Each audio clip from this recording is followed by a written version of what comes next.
Hey guys, today we're going to take a look at Chapter 5, Probability, Normal Probability, Lesson 5.3, Normal Distribution, Finding Values.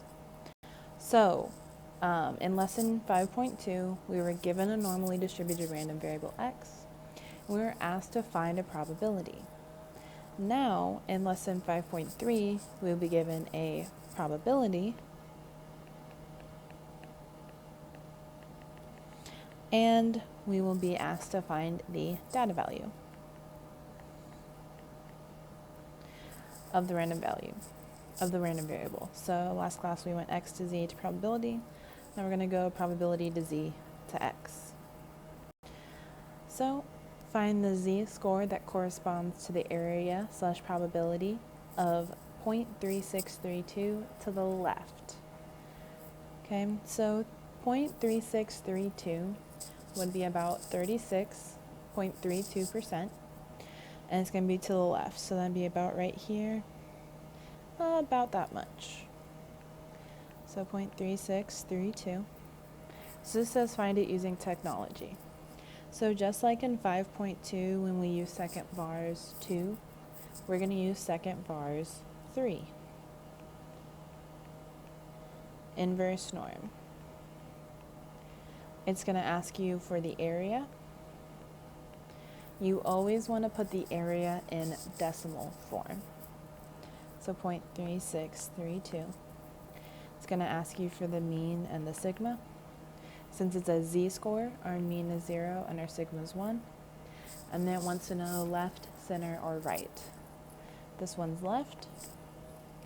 So we would plug those into our calculator and we would get our answer of z equals negative 0.35. Then on example 2, it wants to know the z-score that has an area of 10.75% to the right. Okay, so that would be about 10% of the right. We need to write it as a decimal, so that would be 1.075. So again, you're going to use second vars 3. Inverse norm. You need the area, which is going to be 0.1075, our mean and our sigma. Since we're looking at z-score again, our mean is 0 and our sigma is 1. And then this time we're going to choose right. When we plug all that in, we should get a z value of 1.24. And then example 3, the z-score that corresponds to 56.74% of data in the middle. We need to write that as a decimal, so it'd be 0.5674. So second vars 3. Inverse norm. Our area is that 0.5674. Our mean is 0 and our sigma is 1 for that z-score, and you choose center. You're going to get 2 data points. Since it's the middle, this is going to be those 2 sides. You should get negative 0.78 and positive 0.78. We're going to skip this transforming a z-score to an x value and example 4 because the calculator allows us to put in whatever mean and sigma that we want, so we don't have to transform those. So example 5, we have the scores for a California Peace Officer Standards and Training Test are normally distributed with a mean of 50 and a standard deviation of 10. An agency will only hire applicants with scores in the top 10%.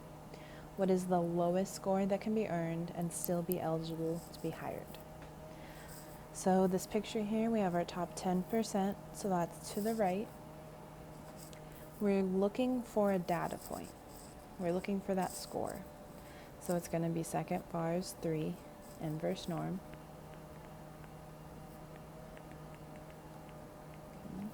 And our area is 10% as a decimal, which would be 0.10. Our mean is 50. Our sigma is 10, and we're looking to the right. So when you plug that into your calculator, you should find a test score of 62.82. And that would be our answer. Okay, we have a check for understanding. When professional golfer Jordan Spieth hits this driver, the distance the ball travels can be modeled by a normal distribution with a mean of 304 and a standard deviation of 8 yards. So for our next few problems, the mean is 304 and the standard deviation is 8. You're going to go through and try and answer each question. We want to decide if we're going to use second vars 2 normal CDF, that's to find a probability, or if we're going to use second vars 3 inverse norm, that's to find a data point. So if we read A, we can see that it's asking for the probability. So we know we're going to use second vars 2 normal CDF.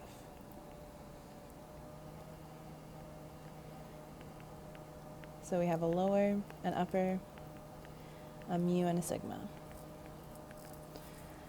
It wants to know what is the probability of traveling at least 290. So 290, at least 290, is going to be to the right. Okay, at least means that you can go bigger. So when we're going to the right, our lower is our data point. Our upper is 1E99, our mean is 304, and our sigma is 8. Put that in, we get a probability of 95.99%. Looking at B, this time it wants to know how far does the ball go in the top 10%. So how far does the ball go? That's a data point. So we're going to use second vars 3 inverse norm.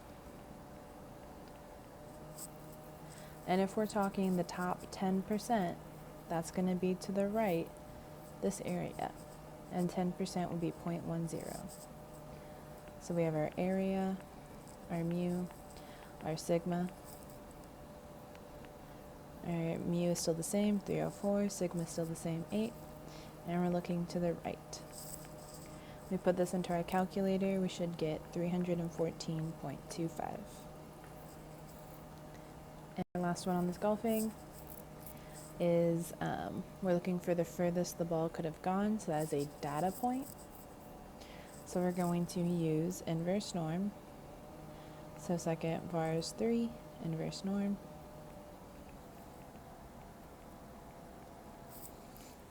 Okay.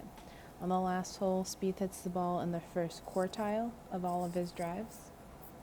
So that first quartile is going to be the first fourth of your curve. Quartile is 25%, so an area of 0.25. So our area 0.25, our mean 304, our sigma 8, and we're looking to the left. So the furthest the ball could have gone would be 298.60 yards. Okay, we have one more set of check for understanding. In the 2008 Wimbledon tennis tournament, Rafael Nadal averaged 115 miles per hour on his first serves. Assume that the distribution of his first serve speeds is normal with a mean of 115 miles per hour and a standard deviation of 6. So I want you to try A, B, C, and D. You do not need to try E. Try these 4, go ahead and pause the video and come back for the answers. Okay, hopefully you got a chance to try each of those problems. I'm going to click through the answers, pause to check yourself. Here's B,